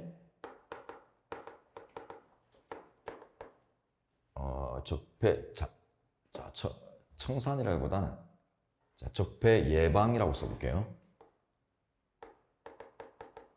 네, 이런 조치들을 이제 막 10 당시에 이제 막 독재, 뭐 부정, 뭐 축제, 부조리 이런 것들을 엄청나게 겪었기 때문에 앞으로 이제 이런 것들이 함부로 못 나오게 막아야 될 제도 같은 것들을 막 도입해요. 그러다 보니까 자, 각종 제도의 핵심적인 내용들이 근데 조심할 건 또 하나 있습니다. 자, 핵심이 최초로 도입돼요. 그래서 뭐 중앙선관위 제도, 뭐 직업공무원 제도, 예? 뭐 이런 막 각 분야의 핵심적인 내용들을 딱 들면서 언제 들어왔니 물어보면은 그냥 20화국 하면은 90%가 맞아요. 예, 그래서 최초 도입, 예, 이걸 이제 정리하시는데 근데 틀릴 수 있는 게 하나 있습니다. 예, 지방자치제도, 요거는 재헌 때부터 있었어요. 예, 왜냐하면 재헌 당시에 그 분권주의, 지방 분권 사상 포함하는 분권주의가 아주 활발했거든요. 그 당시에 우리 민족 지도자들은 뭐 여운형부터 해가지고 이승만 측까지 많은 그 민족 지도자, 리더들이 있었는데 각자가 그랬어요. 누구에게도 정권을 줘서는 안 된다. 이승만이 되든 여운형이 되든 누가 되든 누구든 정권을 가질 수는 없다. 서로 이제 엄청난 라이벌이었기 때문에 그래서 누가 될지 모르니까 누가 되더라도 권한을 이제 찢은 상태여야 된다 해가지고 그래서 지방자치제도는 처음부터 들어옵니다. 이건 나중에 좀 따로 좀 정리를 또 할 텐데 하여튼 지방자치를 빼고 그 외에 이제 각종 제도의 핵심적 내용들이 처음 들어온 걸로 엄청나게 유명하죠. 그 다음에 이제 4차 개헌은 4차 개헌은 적폐를 이제 예방하는 게 아니라 이제 뒤돌아보는 거죠. 앞을 위해서 이제 예방 장치를 도입했는데 뒤돌아보니까 이제 이미 10 당시에 적폐들이 있잖아요. 걔네들을 이제 규제하는 내용들을 도입하는데 자, 적폐 청산 조치들. 그래서 이제 부칙 개정이라고 합니다. 부칙 개정. 어떤 내용을 담냐면 각종 이제 소급 처벌법 같은 것들을 막 이제 도입을 해요. 예. 부칙 개정 이렇게 이제 외우시고 각종 자 소급 처벌의 근거 도입을 하는데 요게 이제 우리 학자들의 입장에서는 어쨌든 소위법 금지 원칙이나 이런 법치주의 이념에 비추할 때 타당하지 않다. 약간 비판 요소입니다. 그러다 보니까 우리 현행헌법에 13조 2항에 가면은 이제 이런 내용이 들어와요. 예, 그래서 참정권, 재산권에 대한 제약을 함부로 소급하면 안 된다. 이런 조항이 들어오는 계기가 됩니다. 이 역사가. 그래서 그 부정축제자들의 재산을 박탈하고, 재산을 환수하고, 그 다음에 10 당시 이제 그 부조리한 자들에 대해서 공민권이라고 해서 참정권을 막 제약하고 이런 내용들이 이제 들어가는데 이런 것들이 어쨌든 법치주의 관점에서 그냥 당연시 받아들이기 좀 힘들다 해가지고는 그래서 이제 13조 2항이 우리 명시되는 이런 계기가 돼요. 이런 역사들이. 나중에 이제 참고로 현행 이제 13조 2항의 참정권, 재산권, 제약, 불소급 원칙 이런 것들이 이제 도입되는 이제 배경이 되는 측면들이 있습니다. 자, 그래서 여기 이제 보세요. 딴 거 보지 말고, 자, 각종 제도 하면은 지방자치 빼고는 20, 예. 그 다음에 부칙 개정 4차, 20, 예. 요걸 이제 보셔야 돼요. 그래서 이제 8번 보죠. 60년 3차 개정헌법은 대통령 임기를 5년으로 하고 재선에 의해 1차에 안에 주임할 수 있도록 규정했다. 요거는 이제 따로 외우는 거니까 놔두시고. 자, 그 다음에 이제 9번. 60년 3차 개정헌법은 처음으로 정당에 대한 국고 보조를 두었다. 좋죠? 예. 처음으로 정당 보호, 예. 정당 제도의 그냥 핵심 내용 아니에요. 정당 보호조항 자체. 예, 그래서 각종 제도의 처음은 지방자치 빼고는 20이다. 이렇게 이제 생각하시면 이제 충분합니다. 자, 그다음에 이제 8번은 이제 따로 좀 정리되는데, 이거 8번.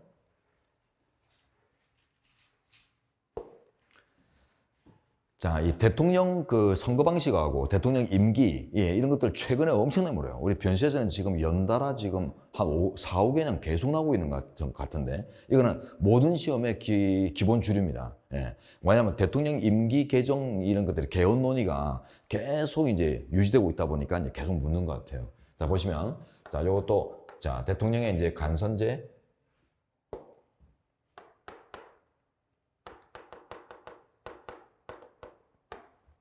그 다음에 이제 대통령 임기 이런 것들을 나눠서 이제 보는데, 자, 두 문자입니다. 재헌헌법을 다른 말로 또 건국헌법이라고 하거든요. 그래서 48년 재헌 또는 이제 건국헌법, 그 다음에 2공화국헌법, 40, 예. 그 다음에 50헌법이 간선제예요. 그 외에는 직선제고. 자, 그러면 대통령 임기가, 자, 공화국별로 봅니다. 예, 공화국별로 다 있죠, 그죠, 임기는. 자, 10 때부터 보면 4년, 5년, 4년, 6년, 7년, 5년이에요. 지금까지. 자, 그래서 이제 스토리텔링 합니다. 어떤 그 수용시설의 포로가, 영어 포 해가지고 포로가 수용시설의 그 이제 장한테 건의를 하러 갔어요. 예, 건의를 하러 간 포로가 이제 뭘 외쳤냐 하니까, 포로도 사람인데 개돼지처럼 사육당하기 싫어요. 이렇게 외쳤어요. 예, 그래서 건의를 하러 간 포로가 외친 게, 자, 포로, 뭐 영어까지 막 섞어야 됩니다. 포로, 사육, 싫어. 네. 개돼지 취급하지 마라. 이거죠, 그죠? 포로도 사람인데. 네, 요렇게 기억하십시오. 네. 자, 그리고, 네, 혹시 못 적었으면 나중에 말씀하십시오. 네, 따로 일러드릴게요. 자, 이거 좀 단순화시키고. 자, 그 다음. 자, 그 다음은 10번은 그냥 개인적으로 다음에 기회 되시면 한번 확인해 본다. 체크 포인트만 남겨놓으셔도 될 것 같습니다. 10번 지문. 그리고 이제 12번으로 가죠, 저하고는. 네, 그런 것들은 안 보겠죠. 네, 따로 본다 하는 것들이 잘 안 되지만, 오늘 만약에 시간이 있다, 복습 시간이 있다 하면은 한번 보셔도 될 만한 이런 것들입니다. 네, 권하지는 않습니다. 네. 자, 12번 가보세요.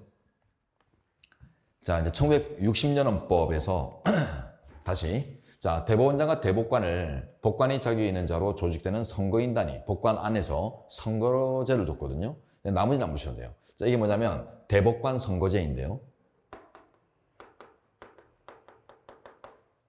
의미를 좀 아셔야 돼요.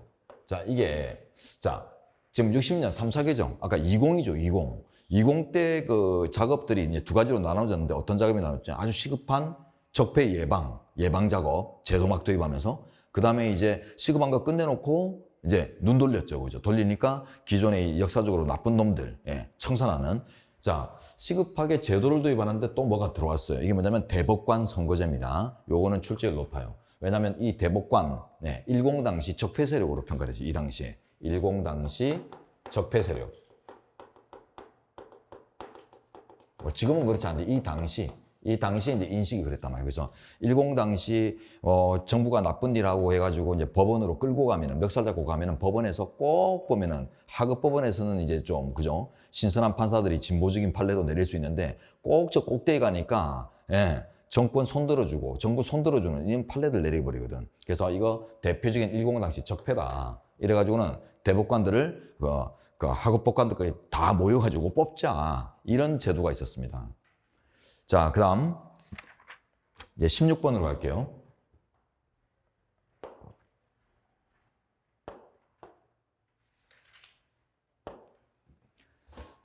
자, 이제 62년도입니다. 제3공헌법은 정당기소권을 강하게 인정하고 있었다. 정당기소권을 강하게. 더 이상 볼 필요 없고요. 자, 그리고 이제 그 밑에 내용은 네, 한번 읽어두시면 되는데, 뭐 국회의원에 출마하거나 대통령에 출마를 하면은 당이 없으면 출마를 못해요. 즉 무소속 출마가 금지됩니다. 그리고 이제 뽑힌 이후에도 나중에 국회의원 같은 경우는 이제 탈당을 하거나 하면은 의원직을 박탈시켜버리는 막 이런 내용들이 들어가거든요. 그래서 요거는 이제 합치면 뭐냐면 극단적 정당국가입니다. 30. 자, 극단적 정당국가 운영. 요거 하나 기억합니다. 그래서 정당 제도는 20 때 처음 이제 헌법화되고 막 이랬는데, 자, 근데 이게 30은 너무 또 극단적으로 막 이렇게 운영하는 바람에 또 문제가 있어가지고 40 때부터는 또 좀 줄여 나갑니다. 하여튼 30이 아주 막 극점에 있었다, 이런 것들을 좀 기억하고요. 자, 그다음 19번 지문으로 또 갈게요. 자, 1972년 제7차 개정헌법, 40헌법이라고도 하고 유신개헌이라고도 하죠. 박정희의 이제 끝자락인데요. 자, 이 통일주체 국민회의다, 이런 이제 기구를 두면서 자신이 독재라는 걸 그냥 보여줍니다, 이거. 자, 여기에서 하는 일이 대통령을 선출해요. 대통령 간선권, 그 다음에 국회의원 3분의 1 선출권. 요번 문제인데 아주 이제 잘 나왔어요. 근데 기존에 다음에 나오는 문장들이 보면 오지문들이 엄청나게 많은데, 이 3분의 1을 2분의 1, 또 다른 국가구에서는 4분의 1 이래가지고 오지문 많이 만들고요. 요런 것들이 요번에는 이제 그냥 정지문으로 나왔기 때문에 가볍게 그냥 처리되는데, 자, 이거 이제 전체적으로 또 한번 보죠. 자, 일단 40은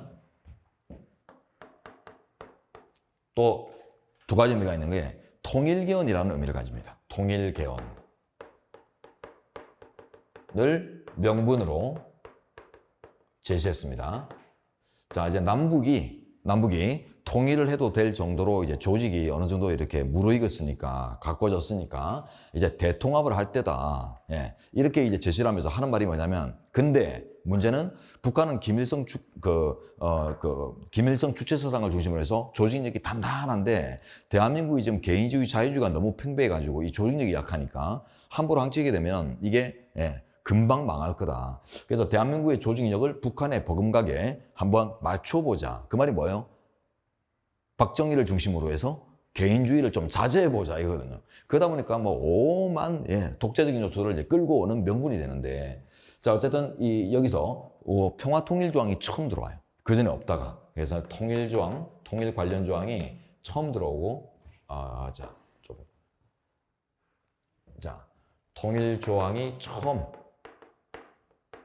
신설되는데, 이 내용들이 보면 아주 엉성합니다. 엄청 위험하게 들어와요. 나중에 보면은 이제 현행헌법 와가지고 좀 막 가다듬고 막 이러거든요. 그런 것들이 이제 기본서 내용은 되는데, 하여튼 뭐 지금은 괄호 빼고 통일조항 신설. 자, 그럼 두 번째가 통일주체 국민회의라는 헌법기구가 이제 이때 들어와요. 통일이라는 용어 쓰는 것들이 다 여기 들어온다 생각하시면 돼요. 통일주체 국민회의. 하는 일은 크게 두 가지인데, 뭐 해설에 잘 쓰여 있지만은 여기다 써버리겠습니다. 그래서 요거는 아예 안 쓰겠습니다. 가서 보도록 하죠. 복잡해지겠다. 딱 이렇게 간단하게만 처리하고 해당 부분에서 이제 필요한 것들 좀 찾아보는데, 자, 일단 20번 지문으로 가죠.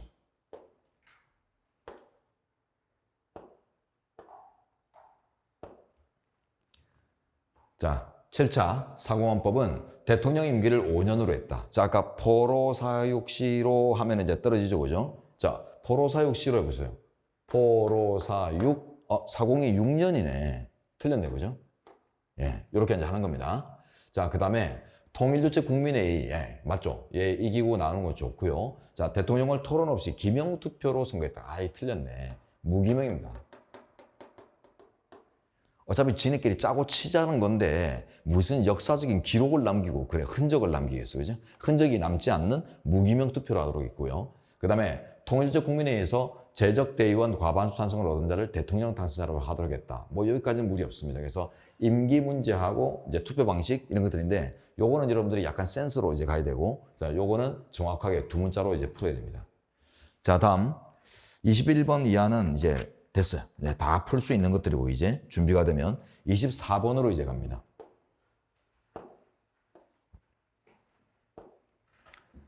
자, 7차 개정 또 나왔네요.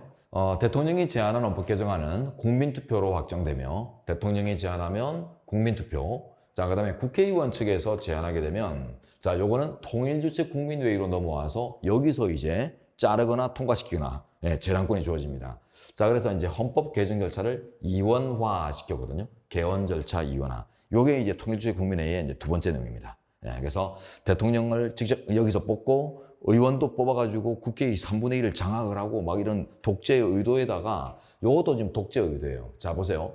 이 박정희 대통령은 이 당시에 국민들을 어떻게 생각했을까요? 정치적으로 파트너로 생각했을까? 무시했을까? 무시했겠지, 그죠? 예. 내가 계속해야 돼. 이 마음속에는 결국 뭐가 있냐면은, 뭐 늘상 내뱉어만이라고 하는데, 아, 우리 국민들만으로는 아직 안 돼. 이랬대요. 항상. 예, 우리 국민들은 아직은 안 돼. 정치적으로 미숙해서 안 되고, 어쩔 수 없이 내가 계속해야 돼. 그러니까 국민들을 정치적으로 미숙하다? 순진하게 보던 시절이기 때문에 자기가 주장한 것들은 웬만하면 국민들이 다 그냥 넙죽 받을 거라고 생각한 거예요. 그래서 이제 국민투표로 손쉽게 통과시킬 의도를 갖고 있었는데, 근데 국회 이제 엘리트들은 어때요? 만만치 않죠. 엘리트들이 제안하는 것들은 대통령 의중에 반하거나 이럴 위험이 워낙 크기 때문에 자신의 어떤 그 조직 내에서 이걸 이제 처리하도록 했단 말이죠. 그럼 이제 통일주의 국민회의는 이제 여러분들이 앞으로 이제 이렇게 기억합니다. 아까 그 앞에 썼던 데다가 추가하시면 되는데, 자, 두 번째 항목에 통일주의 국민회의 있었죠, 그죠?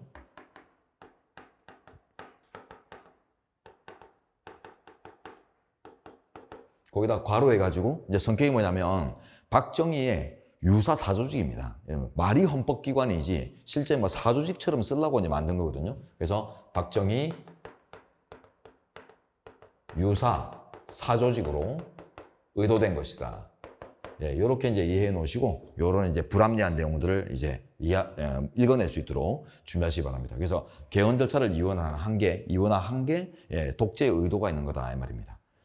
자, 그 다음 26번 또 가보죠.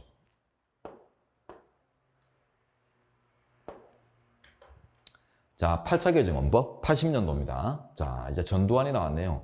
행복주거권, 연자제 금지, 사생활 비밀 자유의 불가침, 환경권 등을 신설했다. 야, 아주 대표적인 내용들입니다. 아주 좋고, 지금 이제 50 두 문자는 따로 이제 기본권 강론에서 좀 따로 외우는 게 훨씬 더 효율적인 것들도 있어가지고 뒤에서 또 뭐 인간조론 가치는 30대 들어오고 행복주는 50대 들어오고 이런 거는 10조 조문을 우리가 분석할 때 그냥 가볍게 따로 정리하기 더 낫거든요.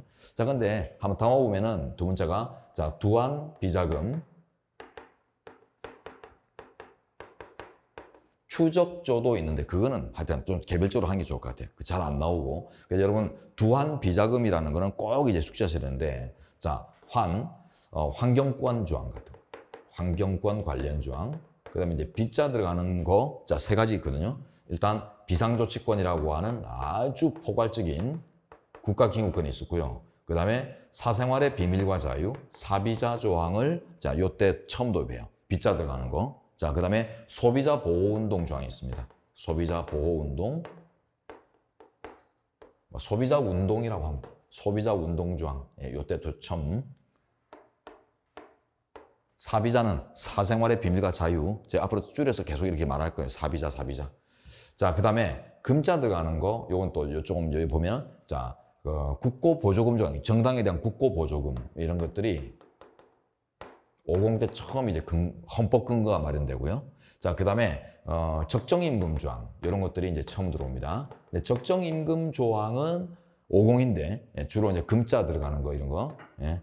자, 이거는 이제 50인데, 최저임금 조항은 현행입니다. 예, 그것도 비교하셔야 돼요. CF 최저임금. 요건 아직 우리 시험에서 제대로 안 들어왔는데, 이거는 금자 들어가지만 요 최저임금은 60, 예, 현행헌법에서 추가한 겁니다. 예, 그것까지 기억하시고, 그래서 전두환 비자금 문제 많죠, 그죠? 얼마 전에 손주도 막 이렇게 까고 이랬는데, 하여튼 50원 주고 이제 가지고 이제 접근하십시오. 자, 그리고 이제 뭐 대조할 자원이 내가 이제 준비가 안 돼 있다. 그런 것들은 승부 요소가 안 돼요. 그죠? 내가 준비 안 한 부분에 대해서 출제가 됐다. 알지도 못하는데 막 고민할 필요가 없거든요. 그러니까 내가 준비해 온 것만 대조해서 문제 없으면 그냥 동그라미. 예. 이렇게 이제 하시면 돼요. 자, 그 다음, 이제 29번 가볼게요.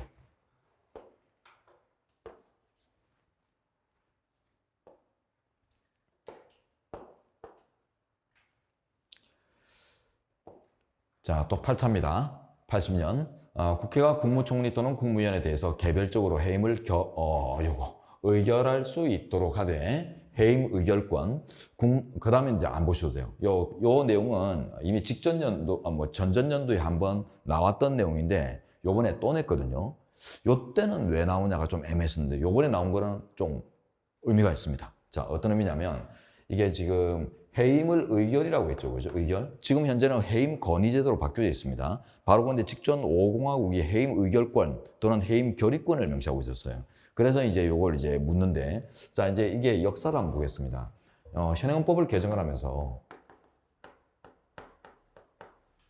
자, 정부 측과 의회 측이 서로 이제 약간 헌법 이제 개정안 도출 과정에서 빅딜을 거쳤거든요.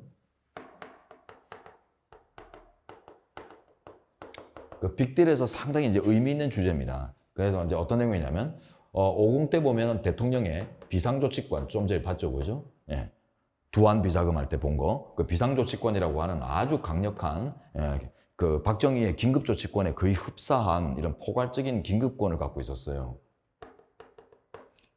자, 그리고 이 당시에 또 국회는 예, 이에 대응해서 해임 의결권이라고 하는 또 강력한 단순한 건의가 아니라 예, 의결권이라는 걸 갖고 있었거든요. 근데 요걸 이제 서로 이제 내려놓습니다. 서로 내려놓자. 둘 다 위험하다. 그러니까 첫째 이제 의회 측에서 요구합니다. 그 대통령 비상조치권 그거 너무 심하다 그거. 이제 앞으로 새 국가를 개선함에 있어서 그거 좀 누그러뜨리자. 지금처럼 어떻게 돼 있어요? 긴급명령, 재정경제명령, 겸손포 그렇게 이제 좀 누그러뜨리고 이건 안 되겠다. 그러니까 얘네가 그럼 니네도 뭐 좀 내줘야지 하니까 이제 의회에서 내준 게 그러면 우리도 의결권을 건의권으로 내려놓게 이래가지고 이제 빅딜을 하는 거거든요. 그래서 요 둘을 이제 교환한 겁니다. 빅딜 한 건데. 그래서 이제 요게 긴급명령 등으로 약화되고, 자, 요게 이제 해임 건의권으로 약화돼요.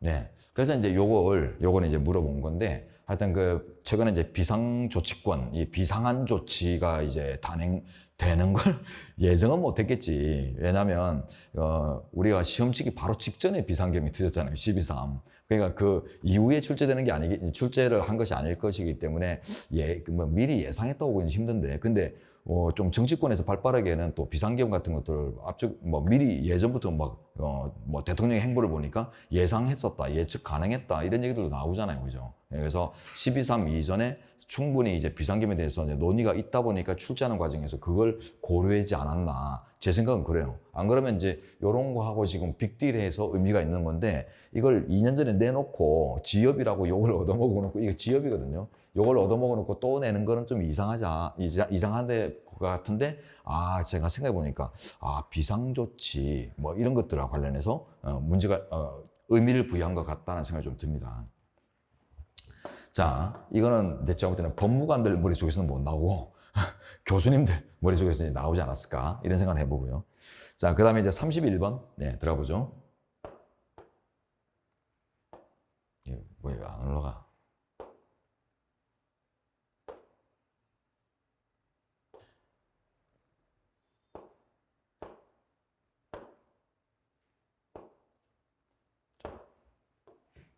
왜 이러지?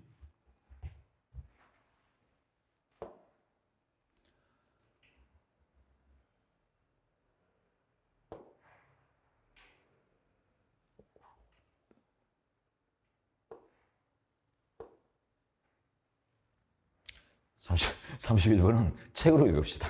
이거 뭐 좀 시스템이 이상하네요. 자, 31번요. 대한민국 임시정부의 법통계승은 현행헌법 전문에서 처음으로 명문화하였다라고 되는데, 자, 임시정부, 현행헌법 좋죠. 임시정부 위에다가 비교 표시하시고, 자, 3일 정신은 재헌 때부터 있습니다. 자, 그래서 3일 정신. 자, 요거는 이제 재헌 때부터 규정이 됐었는데, 3일 정신, 3일 운동 바로 다음 달이죠. 4월 1일 무렵, 하여튼 4월 11일, 요 무렵에 상해 임시정부가 이제 통합되거든요. 임시정부 개념을 이제 한번 들어보시면은 3일 운동은 그 국민주권 운동이라고 합니다. 국민주권. 이 나라가 없는 상태에서 또한 조선시대에 우리 민초들이 자기를 주권자라고 생각을 했을까? 나라의 주인이라고? 그런 존재들이 갑자기 이 나라, 이 땅, 우리가 주인이니까 돌리도 하면서 막 총칼 앞에 맞섰단 말이죠. 전 세계가 깜짝 놀랐습니다. 이런 이제, 그냥 피대상물에 불과했던 이런 존재가 주권의식을 가지고 뛰쳐나온 게 그러다 보니까 우리 민족 지도자들도 각성을 하죠. 신채호 선생님이 제일 먼저 말씀하셨듯이 자 우리도 지금 이렇게 뜨거운 열기가 이렇게 형성되는 상황에서 뭔가를 해야 된다. 민족 지도자가. 그래서 제일 먼저 우리는 정부라도 만들어가지고 뭔가를 좀 이렇게 받쳐줘야 된다. 그래가지고는 우리 한반도 내에 한성정부, 그 다음에 저 상해 쪽에 대한민국 임시정부, 저기 이제 만주 위쪽에 그 블라디보스톡 쪽에 그 노령 국무회의 뭐 이런 것들, 국민의회 이런 게 뭐 만들어지는데 한성정부하고 노령 국민의회는 좀 문제가 되는 게 한반도 안에 있거나 한반도에 너무 가까워요.